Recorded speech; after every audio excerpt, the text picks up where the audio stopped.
about to get grimy.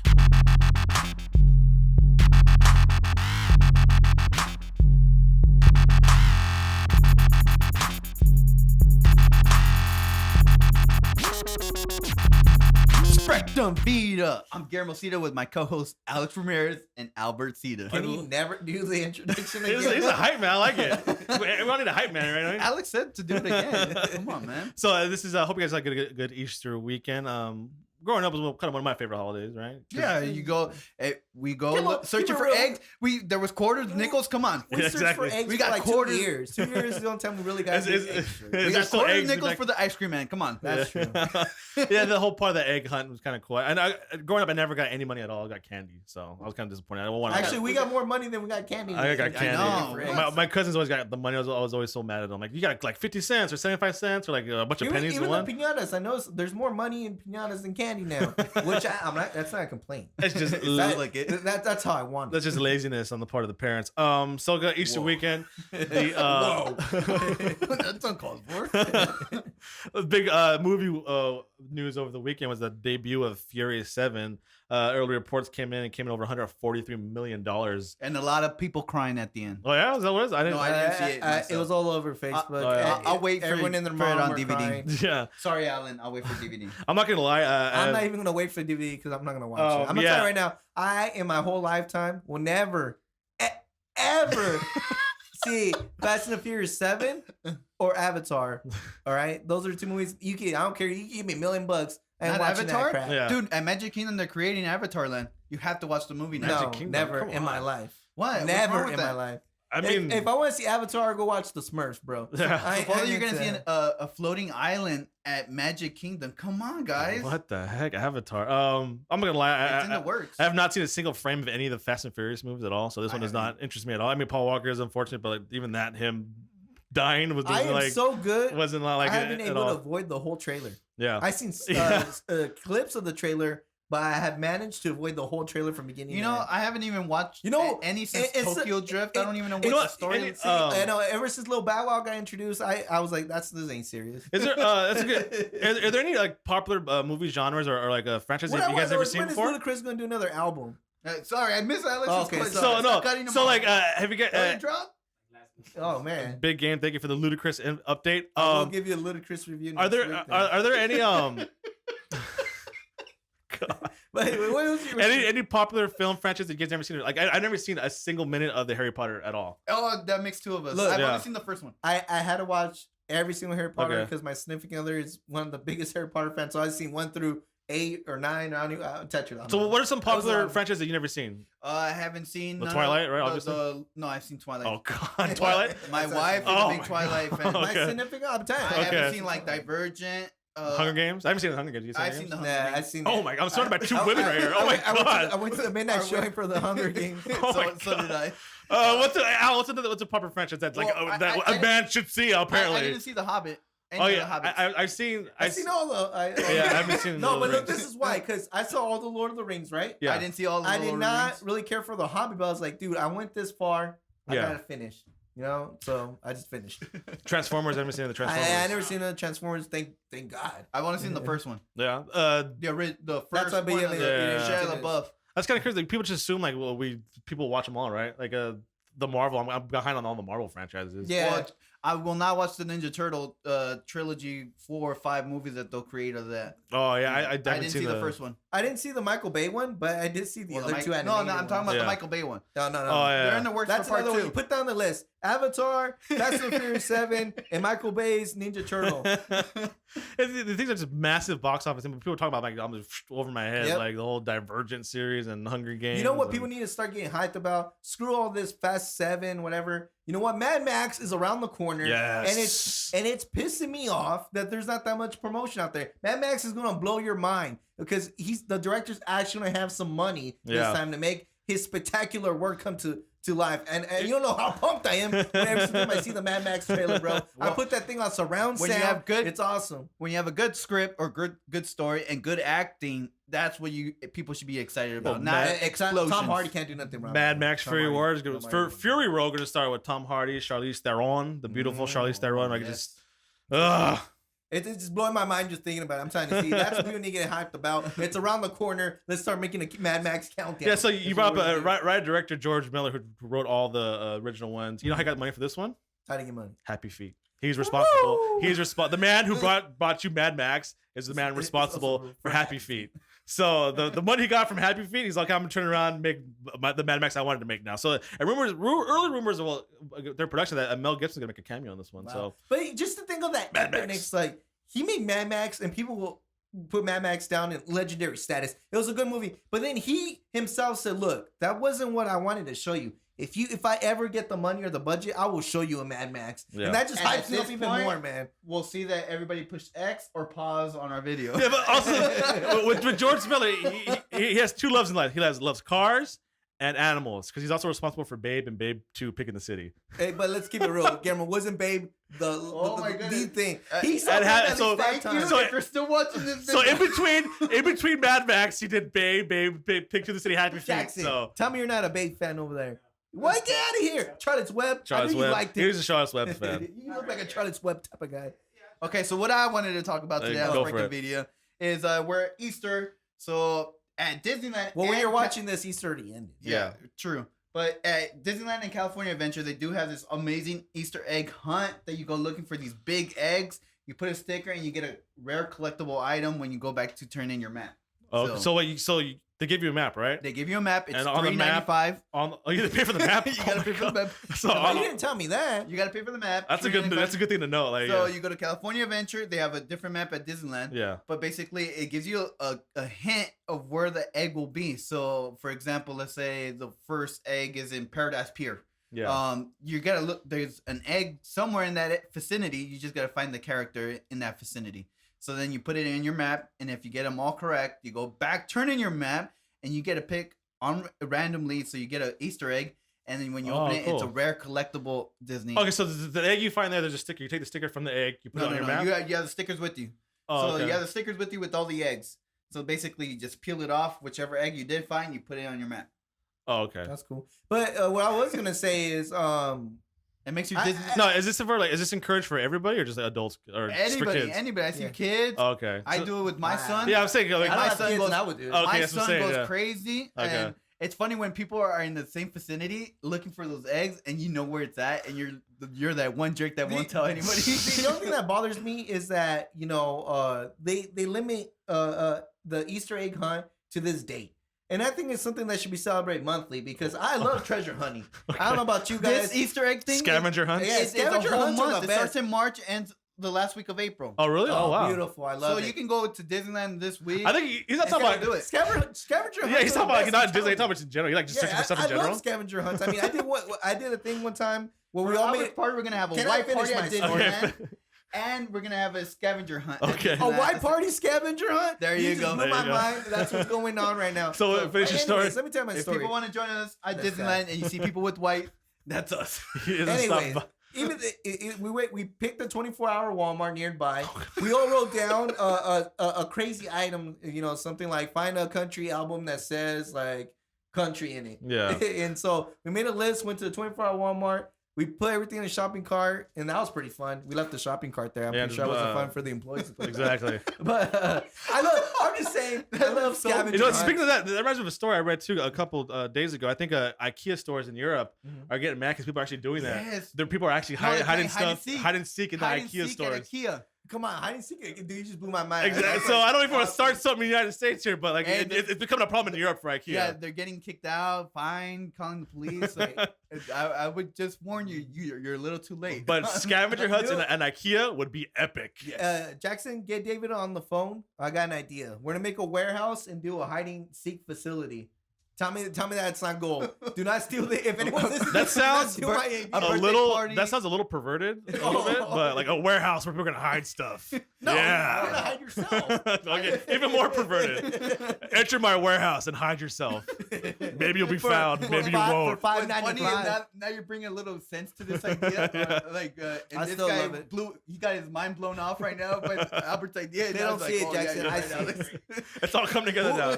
Who doesn't like hiding go seek? Yeah, this dark, dingy warehouse for adult hide and seek. Anyways. Keep me killing. That's even more pervert now. Jackson.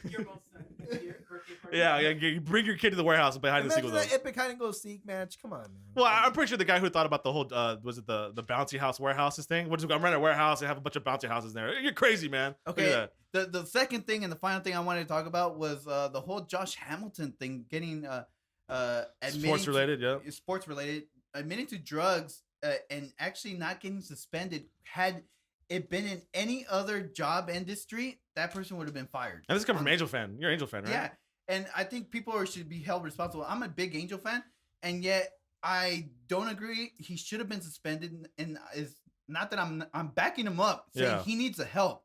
Of course, the Angels should give him the help, but I still think that he should be held responsible to some level. Yeah. Why does he get a clear? And then you get Irvin Santana that tested positive for over-the-counter medication. Yeah. And he's suspended 80 games. Come on. My thing is like, okay, so like, let's say if I'm a player and I know I'm taking like illegal HGH or steroids, can I go up and say, hey guys, you know what?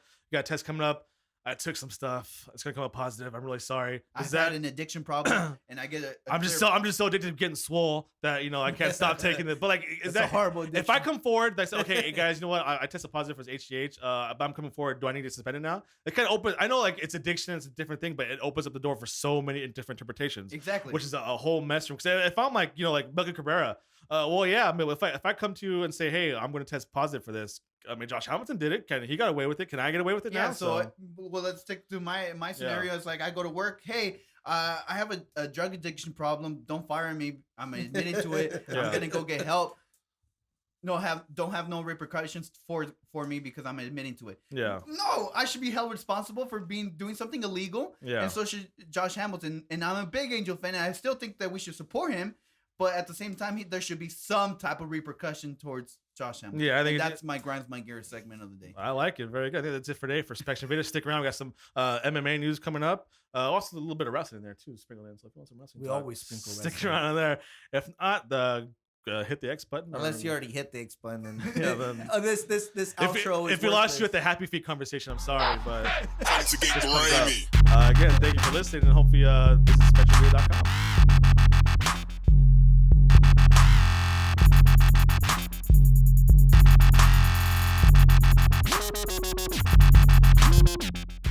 You are entering the championship rounds. Are you booing us? You better not be booing us. We have the fallout from UFC Fairfax. Is Chad Mendes now the world's biggest Conor McGregor fan? Is Julia Pena now the biggest threat to Ronda Rousey? And just when we think about GSP coming back, he says, no, I don't think so. So all that and much more. This is 5 Round MMA.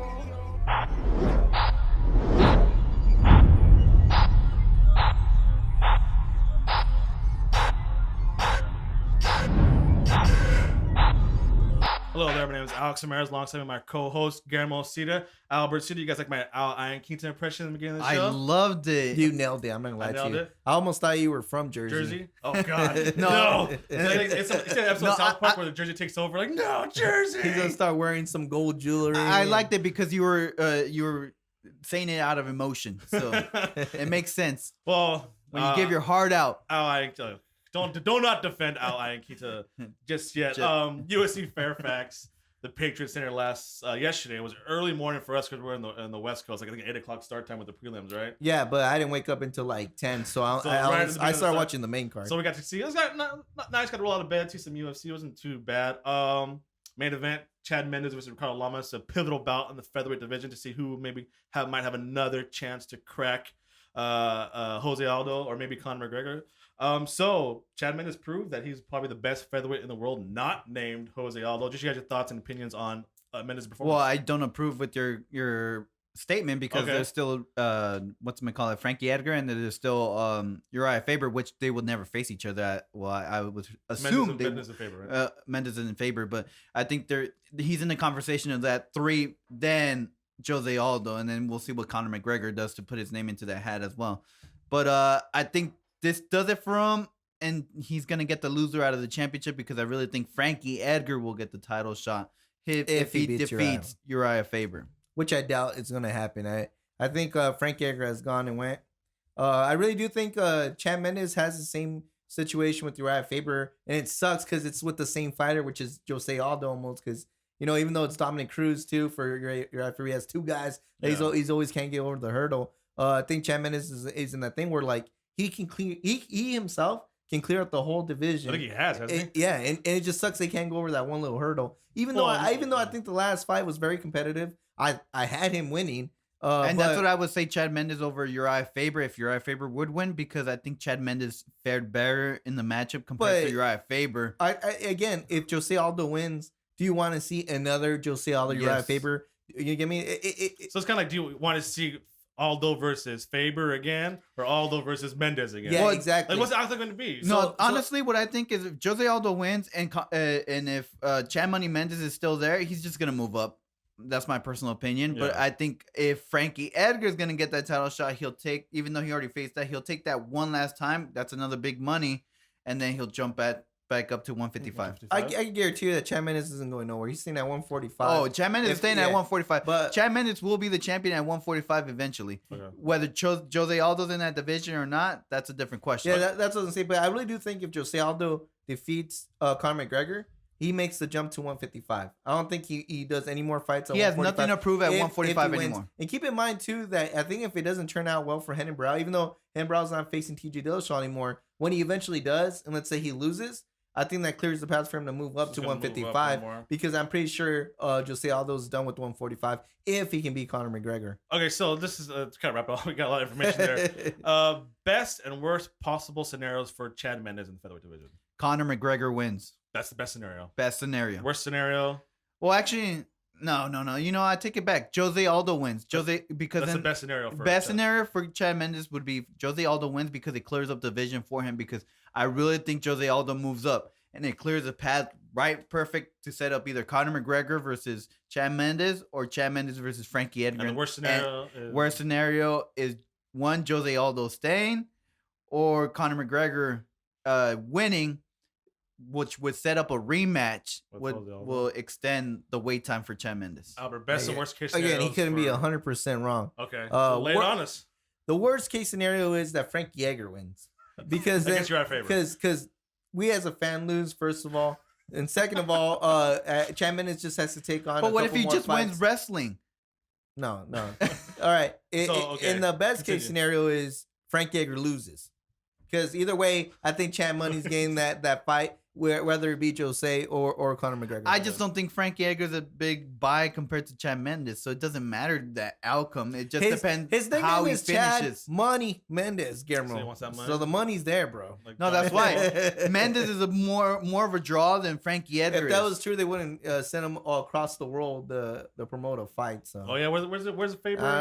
In the Philippines, right? Yeah, the Philippines. Yeah. I remember Mark Munoz is on the same card. I know. It's kind of Guillermo is still harping on Frank Yeager being a contender. Like, he's been this for 3 years now, right? Man. Yeah, I still think he's there. Who has he lost to besides the champions? I just don't see it, man. Yeah, I'm without. He lost to Benson Henderson. He lost to Jose Aldo. He beat everybody else. I guess you're right, but I don't. But look, if you look, I don't see Frank Yeager in that title shot. Not to blame him, but look at his repertoire. He hasn't really faced anybody in the 145 division. He beat everybody except for the champions. He had to go and fight BJ Penn again. Right, you know what? That kind of hurt him. Yeah. He fought Charles Oliveira. I mean, no shot to Charles Oliveira, but he's not in the top 10. Right? He fought Clay Guida. I think so. Hold on. I'm bringing up Frank Yeager. But what I'm trying to say, Chad Mendes, he literally fought the top of the top in that weight class, and he defeated him easily at that. But Frankie Edgar has beaten people at 155. He was a champion at 155. We're talking about 145. So since losing, I totally understand, but it would be an advantage to Frankie Edgar that he has a championship caliber fighter. Since losing 3 in a row, back-to-back to Benson Henderson, and he went down to 145, got the mag title shot to Jose Aldo, lost that one. He beat Charles Oliveira, BJ Penn, and Cub Swanson. Cub Swanson. That's probably the hardest one. But okay, so now we're saying is Cub Swanson was being guaranteed a title shot had he beat Frankie Edgar. So now the question is for Frankie Edgar, is Cub Swanson plus Uriah Faber equal a title shot, right? Yeah, back-to-back wins. I think so. I think it's a different path than what Chad Mendes is going through, but it's still just as impressive. You meant to write an article and we'll go more in depth on this for fireroundmma.com. Okay. So let's switch gears to the man who lost the main event, Ricardo Lamas. Is he kind of now in that gatekeeper role, you guys think? Yeah, I think he's a gatekeeper to get a title shot or to be a elite contender at 145. So best case scenario for what? Ricardo Lamas, he gets a loser of Jose Aldo and Conor McGregor. If Conor No. McGregor loses, you think? That's the Frankie Edgar or Chad Mendes. Yeah, you think so? One or the other. Well, I mean, he is an elite 145er, right? Mhm. I think a lot of people want to see that Conor McGregor matchup, so don't count him out too quickly. I think if Conor McGregor wins, right, and let's say for some reason he beats Chad Mendes, I'm pretty sure he's still right there on the line. Or you could do the whole thing where if Jose Aldo beats Conor McGregor, I think Conor McGregor gets Lamas. He doesn't get anybody else because they got that beef going. And I wouldn't write him off. Conor McGregor has beef with everyone. No, yeah, but that doesn't but count. Lamas actually made a video and it actually was a hit. And Conor He McGregor did go viral directly said something about it. So I mean, it's there. I mean, the story's there. So I wouldn't count out Lamas just yet. I think he'd still be around for at least 2 more years. Best case scenario is he drops to 135. Before he becomes a gatekeeper. He's a pretty big 145er. All right, so Okay, jump up to 155. All the featherweights are doing it. I know. It seems like a popular thing to do. So switching gears now to the co-main event, how classy is Al Iaquinta? I think the words he chose were incorrect, Yeah. but unless you're in a fight or unless you're in a very competitive match, which we saw. He's a Jersey Shore fan. No, it's not Jersey Shore. It's just when you're competing at the highest level Like Frankie Edgar. and you're losing. Yeah, that's right. And you rise above it and He's you a win. Chris Weidman fan too. Oh my goodness! You guys can bash me all you want. It happened in the World Cup with Zinedine Zidane. When you're on high emotion, sometimes you don't think as clearly because you're riding that high. He headbutted someone. That was cool. Oh, That wasn't disrespectful in any way. and we just saw it at Kentucky versus Wisconsin. I mean, when you're riding that high and then you either fail or you just go above it and you hear boos from your effort, of course you're gonna get. I'm surprised that it doesn't happen more often in the octagon because they are in a dogfight pretty much if you think about it, and some of them are how do I say, they have their heart on their sleeve.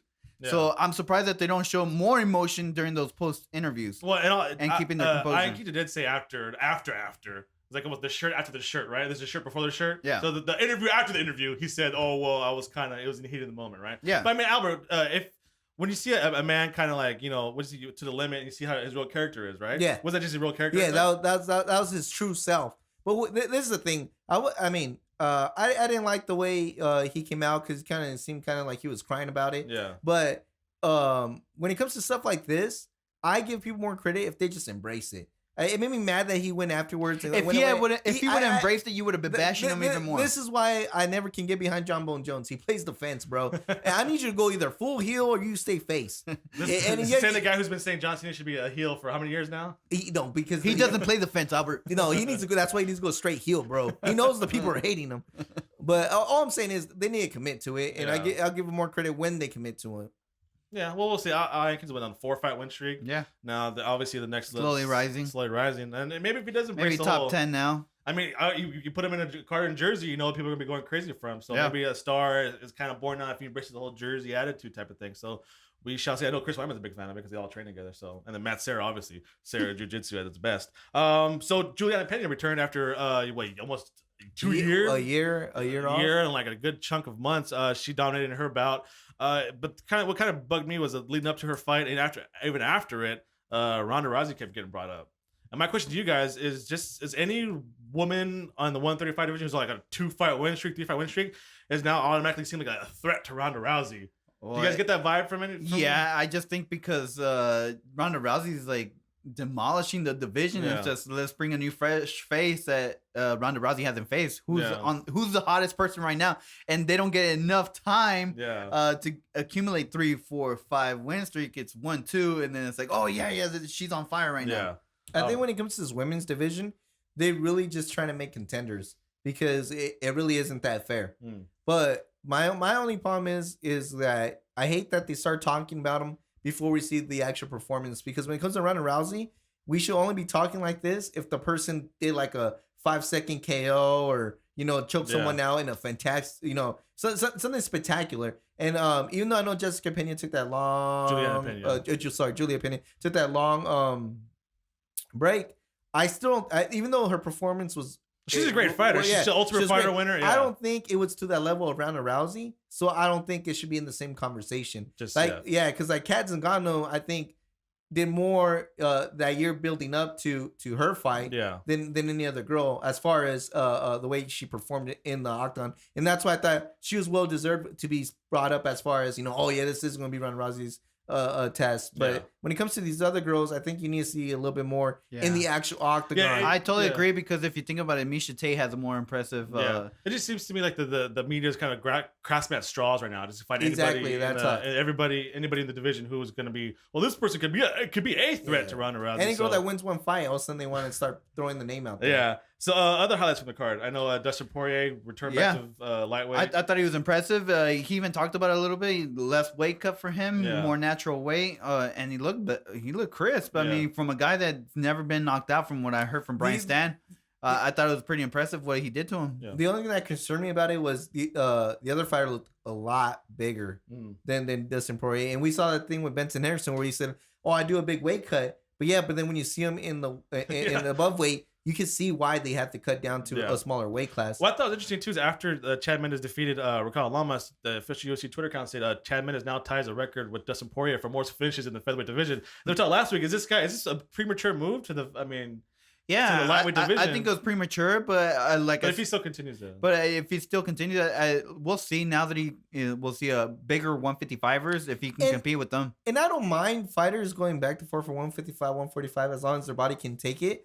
And I think in a way it's a good break. It should be a good in between. Like let's say Dustin Poirier can't fight a top 5, top 10 featherweight, then why not fight someone at 155 that's open in fighting him? Because I feel it keeps them active. If they win, it brings their profile just that much bigger. Just like Benson Henderson, I think he's still dedicated at 155. Yeah, but if it's there, why not take it? My other concern is that we saw especially since he already got eliminated from the title contention supposedly. We saw the concern with Renan Barão cutting weight, how dangerous it could be. So sometimes, like Albert said, a break is good, but I still think people don't pay too much attention to this, but they should. Dropping so much weight. That's actually true. Yeah. I would want to see some medical research behind that. So I want to Clay Guida. Oh yeah, Clay Guida. Time to go up to 155. I say Dos Anjos is there waiting for him. He read our article because he said word from word what we were saying. Go to 5roundmma.com, read the article. Guillermo wrote. I think we'll probably post it again so we could get it out there. But I'll do a little update saying post fight comments and how Clay Guida did yesterday, just to see if he does return to 155. And he did defeat Anthony Pettis and Rafael Dos Anjos, so we shall see. Also, Gray Maynard retirement. Sorry, what, 5 in a row now or 4 in a row? Oh yeah, he's his mid-30s. Didn't look very good at all. I mean, ever since the Frankie Edgar, it's all been fight, downhill. It's been downhill after that. Yeah. I mean, I think we've seen the best out of Gray Maynard. I think it's time to hang him up. Yep. So I mean, he had the good 2-year run with Frankie Edgar. I really do think this was there. Part one of the best trilogies of all time, right? You think, right? Yeah. I think so. But I mean, now it's to a point where he's losing to guys we don't even know. Yeah. Well, people that have losing streaks too. I mean, the guy he lost to had a couple losses straight under his belt. So when you're put into fights where both guys have lost multiple fights come into it, you know you're in a bad spot in the UFC, right? Yeah. So. These fights should be ones he should be winning if he's at the top of his game. Yeah, I think that's it for the UFC Fairfax Fallout. Anything else you want to talk about now? Island Keith again? No. Albert's Liz Carmouche on the winning side. Oh yeah, she got a W. Good to see her win again. That's it for this segment. Please stick around though. I want to talk about a little bit about the heartbreak of Alexander Gustafsson, the possible return of George St. Pierre, Ronda Rousey, and is Machida playing mind games, guys? Stick around.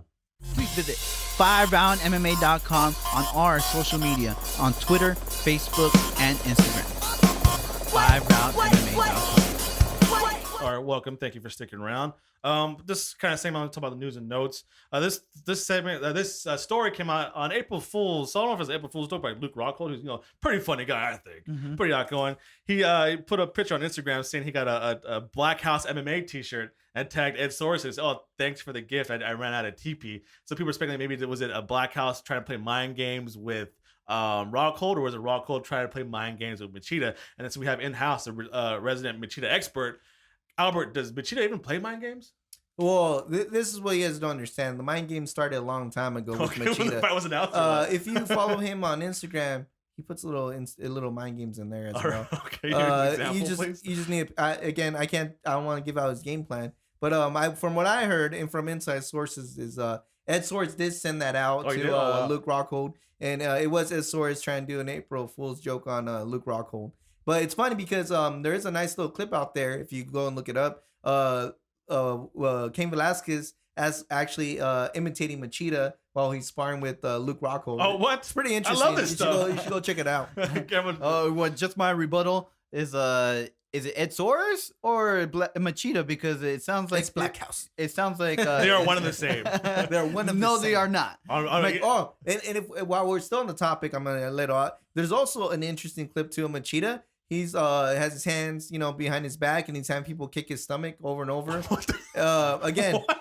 these are the mind games I talk about. Those are not mind games. Those are That's training. dangerous. He's No, preparing because for the what is kicks Luke- from Luke Rockhold. What exactly? What is Luke? That's Rockhold not known mind for? games. It is Properly if you're showing- training. If you're showing Luke How- Rockhold, I could take any kick, son. Isn't it like when a fighter does social media, right? Isn't it great? Don't you Yeah. just love it when like a fighter just like posts like cool I don't know. stuff? Albert and- says all these Machida, but yeah. No, but just in general, like when she's like oh yeah, of course, it makes it a more interesting fight. Well, especially when they do it right. I mean, Yeah. some fighters are kind of boring on social media, but some of them are just like, great. Like this, I And love so- this. and I love some- this stuff, man. I And love some- this and stuff. someone photoshopped an awesome picture. It has Machida as Ryu and Luke Rockhold as Ken, and they're like facing off. It's Super freaking cool. awesome. But again, it's not Machida. So Yeah. I think Machida's it- actually pretty boring on Instagram. So No, he's not, man. I just told you right in the show. He was posting people kick him in the stomach. one. That's entertaining. The other thing was Ed Soares, and now you're talking about a fan doing he also photoshopping. showed him cleaning up his front yard. His wife made him do it. See, see what I mean? That's the stuff you get from Machida. That's the stuff behind the fight, right? It's not Yeah. fighting 24 hours. 24/7 Don't believe the from hype Machida. from Albert. He's just a big Believe Machida it. fan. Believe it.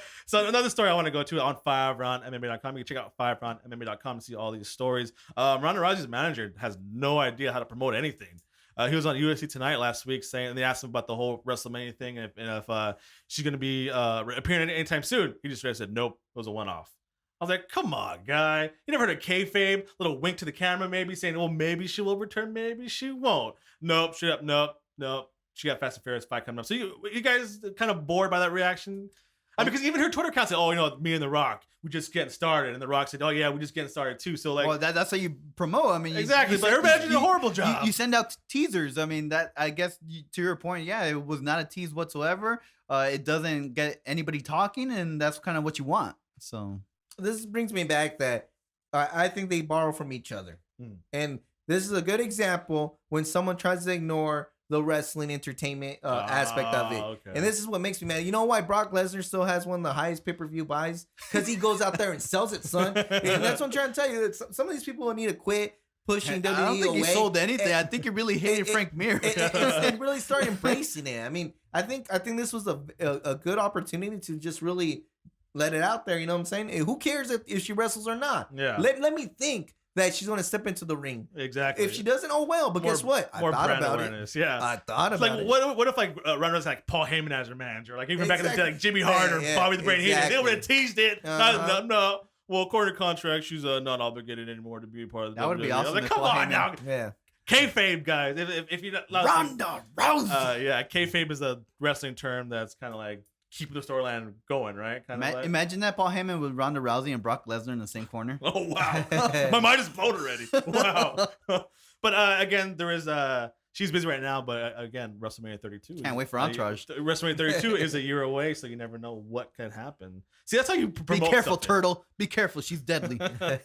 So another story kind of near and dear to my heart. GSP was one of my favorite fighters, and he kind of called it quits. Not called it quits. Just I'm gonna walk away for a little bit. Nah, he busted a Stone Cold. You know it. He didn't want to put anybody else over, so he grabbed his ball and left. So he was at a press conference in Quebec or Montreal or one of those places, and they asked him about Canada. Yeah, I think he was in Canada. And they asked him about maybe coming back, returning. He's like, well, I still train every day. I got bruises on my body. That's how hard I'm training. So I'm training Warren Mac, he says. And they asked him, oh, so you coming back? He's like, well, I'm not coming back, but I'm thinking about it, but I'm not thinking about it. So I may return. I may not return. Just so you guys, the chances of GSP ever returning again. 0%. I think he has his mind made up. Physically, I think he's done. Yeah. Uh, But not physically. Come on. He's still Whoa, training. come on, bro. I think physically he's taking a toll, I guess you could say. He's just a lot of miles on him. The other thing is mentally he's not there. And if you're not there mentally, you can't perform to your highest standards. If he's not there, if he's already on the fence, he's not mentally there, dude. Well, here's a quote. I train. I keep myself in shape. I have marks on my body because my body bruises easily, and I'm training hard. It doesn't mean I'm coming back, but it doesn't mean I'm not coming back. I'm thinking about it. Let me tell you what's up here. End quote. Look, I'm going to give GSP a 5% chance that he'll come back. And I'll tell you why. Because there's a 5% chance. 95% chance he doesn't come back. No. Let me tell you. Half full, half empty. Let me tell you. Because there's a 5% chance that Rory Mac might lose against Robbie Lawler. That's all I'm getting Robbie Lawler a percentage to win. So the only way GSP comes back is if Rory Mac loses that title shot, which I highly doubt it. It's 95%. It's written in the stars. The minds predicted it. So that's the only way. So if for some the minds predicted many things that were incorrect. So if some crazy thing were to happen, Rory loses, I think GSP comes back. Mark my words, but I bet you it's true. Well, they also if Rory Mac wins, sorry GSP, he's gone for life. They also asked him because obviously GSP's been a big delegate for the stringent UFC drug test, and they asked him about that and about the changes they're supposed to be doing. And quote, he says, "So far, it's nothing. It's been some nice words, but nothing's been done. As long as they do nothing, I won't come back." So that whole drug testing thing might come back. So, but who knows? I think July is a new drug testing program, right? So we'll see if the longer the more time he's off, the less chance I give him coming back. The game gets away from him, right? Yes. So we'll see. Hopefully, I mean, we still got one more year. And then final one. This story kind of like tugged at my heartstrings a little bit because you guys remember when Alexander Gustafsson lost to Anthony Johnson in his homeland of Sweden, 30,000 people in a soccer arena, cheering for him. He get knocked down. You see how crushed he was afterwards.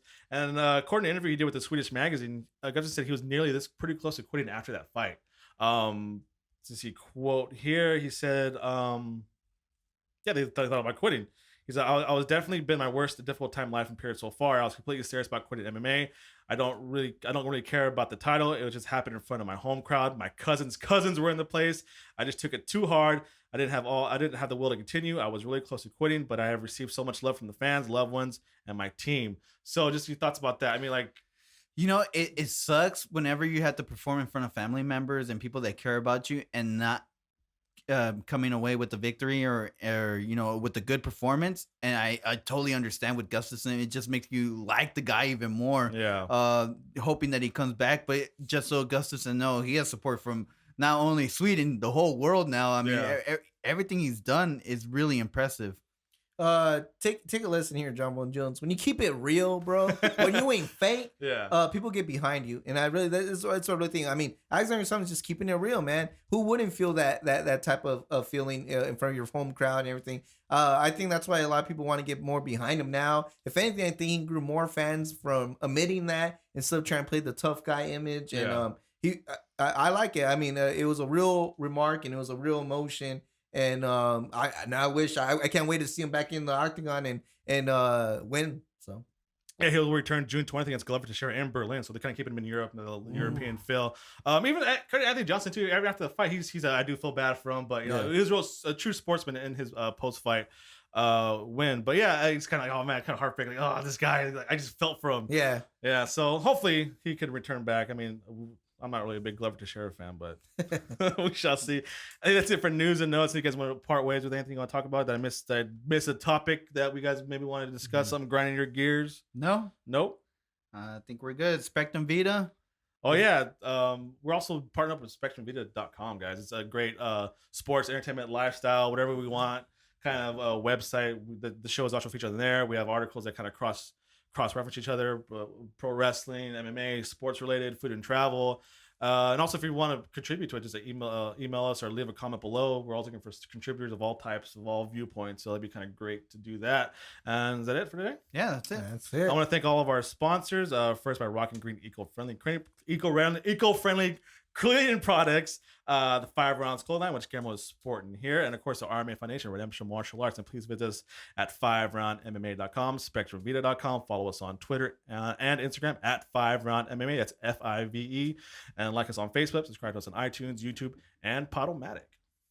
Yeah, Albert, take us away. I'd just like to thank everybody for listening. And I want to point out too that who's back in the house. Oh, Stephen Ross. If you're wondering why we actually sound like perfect And I we mean, look I good. know we've been going back and forth with the sound. Steven Rosel's finally back with Rosel Records. Our mics not falling all over each other. Yeah, No. you know, I'm not holding on to one My of mic the, has to the cut pop out in the middle of the filters. show. So yeah, if you're wondering, it's because Rosel's back. Steven Rosel And Records. so if you want to sound just as good as us, go check him out on his website at StevenRoselRecords.com. That's where he can find you. He also has Instagram as Instagram well. too. He puts a lot of cool stuff. So go ahead and follow him. Our engineer over there, Big Game, our executive producer Guillermo Cita, and thanks everybody for listening. Oh yeah, the cream of the Time to get grimy.